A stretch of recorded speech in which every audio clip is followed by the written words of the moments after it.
This is a Clark University podcast.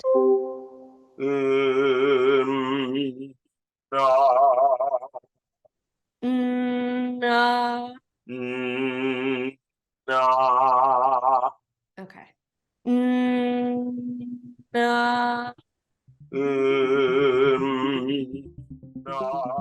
Clark University music professor Cailin Marcel Manson is taking me through a practice run of the vocal warm-ups he does before a performance. Cailin has sang and conducted at some of the world's most esteemed concert halls. I, on the other hand, am not at all musically inclined. Not bad. We caught up with Cailin to hear about his performance at Carnegie Hall in New York City this spring.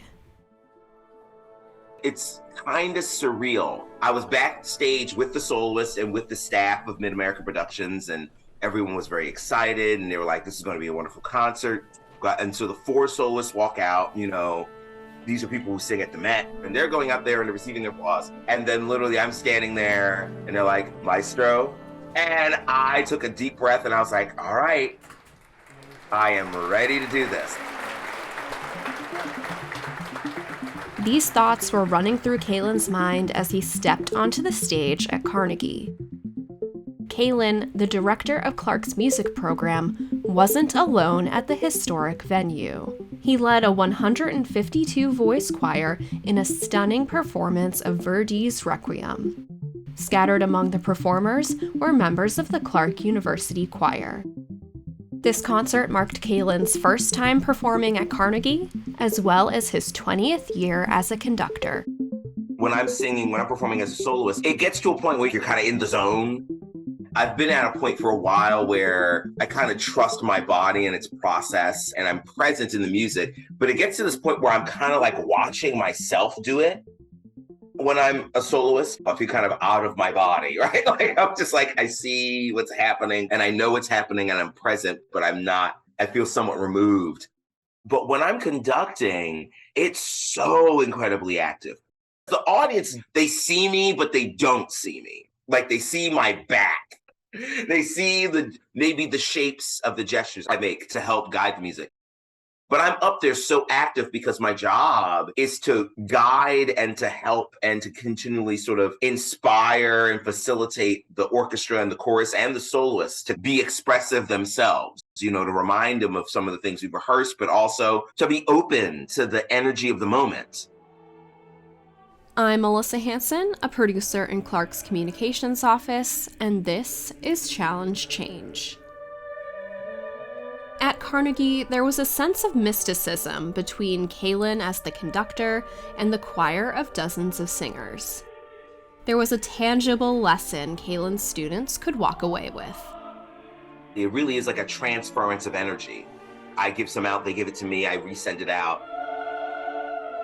And so by the end of a performance, I have to have that moment to come out of it, especially something like the Verdi, which is 90 minutes from beginning to end. And the students use this term all the time. I'm not fond of it, but I guess it's appropriate in this case. It was a vibe,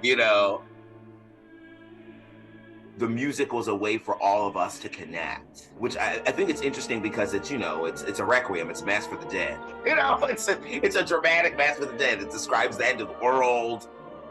But that entire time I was up there, I just felt this complete sense that we were really connected. And that was what was so amazing about it. I say this to the students all the time. You don't know what someone's coming into the room with. Like we know what we come into the room with and we bring that into the music we're making. But you don't know what the audience is coming into the room with. And that's terrifying and beautiful at the same time. Because one thing you can guarantee is that people will know when you're phoning it in. They will know when you're not fully invested as a performer. They're not going to know what exactly you're thinking when you're fully invested, but they will know whether or not you are. And so if you fully invest, You actually invite them to fully invest themselves in receiving the performance. And whatever they've brought gets met. Before taking the stage, the choir spent 3 days practicing. It was the first time they sang together as a group. There's a lot of identity tied up in one's voice, right? And that is magnified when you have a group voice, right? And so when you have 4 or 5 different choirs joining together, each group has a sense of its sound. And so we had to figure out what our collective sound was in that first rehearsal. And then going through the next few days, how did that sound adapt to express the ideas in the music?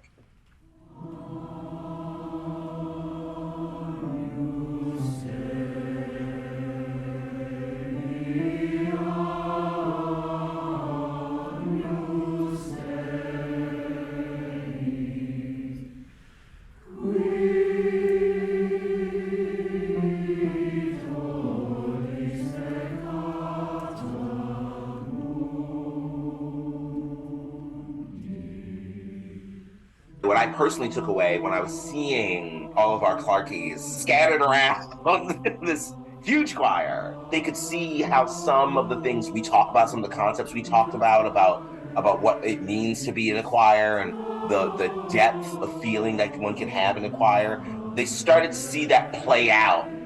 Oh, this is what Professor Manson was talking about. And then there was just these little things that I do, when I if they're getting really excited and they're kind of like rushing the tempo, I have this thing where I will point at my hand, and just seeing that and seeing them kind of go, yep, he's doing it. Okay. Being in it, but laughing about it. It's just that contributes to that joy. I said, we all felt.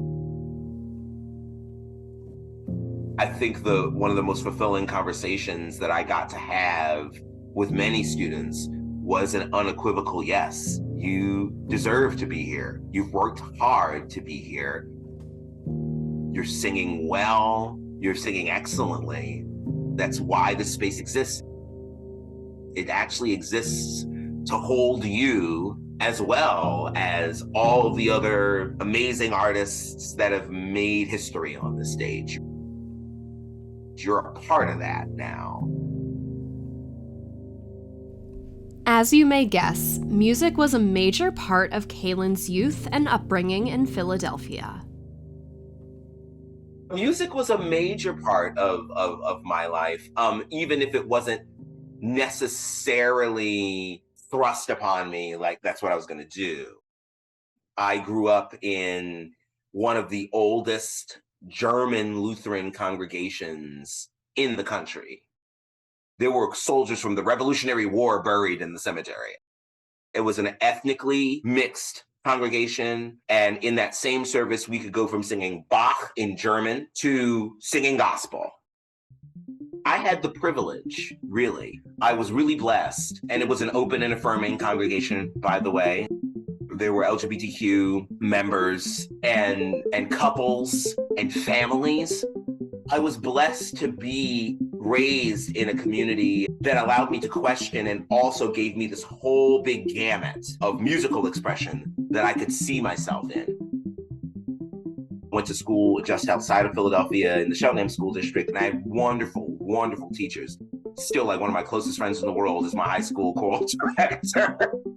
There were a lot of really great Black classical musicians in Philadelphia, a huge culture of it. And so I never questioned whether or not there was a place for me in it when I decided it was what I was going to do. Living a life so enveloped in music, certain pieces hold a special meaning to Cailin, from the recognizable works of famous classical composers to the hits of more contemporary pop and funk icons. If I'm driving my car, I might be listening to Beethoven, I might be listening to Mendelssohn, but I also might be listening to Tower Power and Chaka Khan. Okay? Like Chaka is my girl. I am into it. My brothers were really deep into hip hop, and my older brother, Lamar, is like a major, when I say major spoken word artist. I grew up around all that, and that influences me heavily. The way I make music, the way I connect to it, the way I think about being a musician, the way I think about being a teacher. Cailin has been on a journey throughout his 2 decades of conducting. Early on, he felt he had something to prove. Now it's less about making a name for himself and more about elevating diverse voices and talent. As a Black classical musician, you kind of feel like, I'm stepping into this, and sometimes you're the first, like you're the first to do it.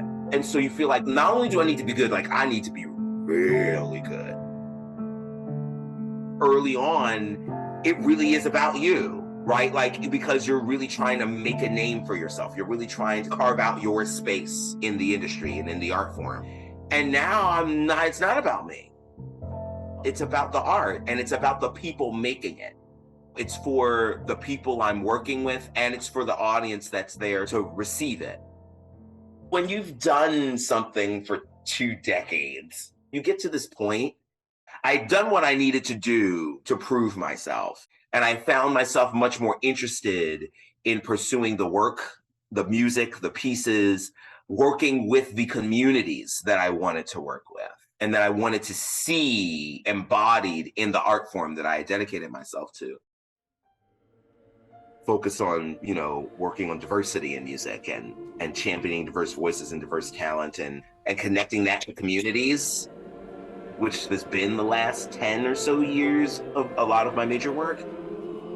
It signifies a goalpost in my life. There's a lift after that, remember that. To learn more about music at Clark, visit clarku.edu/music. Visit Clark University's YouTube page to check out a video from the Carnegie Hall performance. We'll link it in the show notes. Challenge Change is produced by Andrew Hart and Melissa Hansen for Clark University. Find other episodes wherever you listen to podcasts. 1, 2, 3. Clark! Not bad, not bad. The only thing I would say is try, a couple of things, but just try to make sure.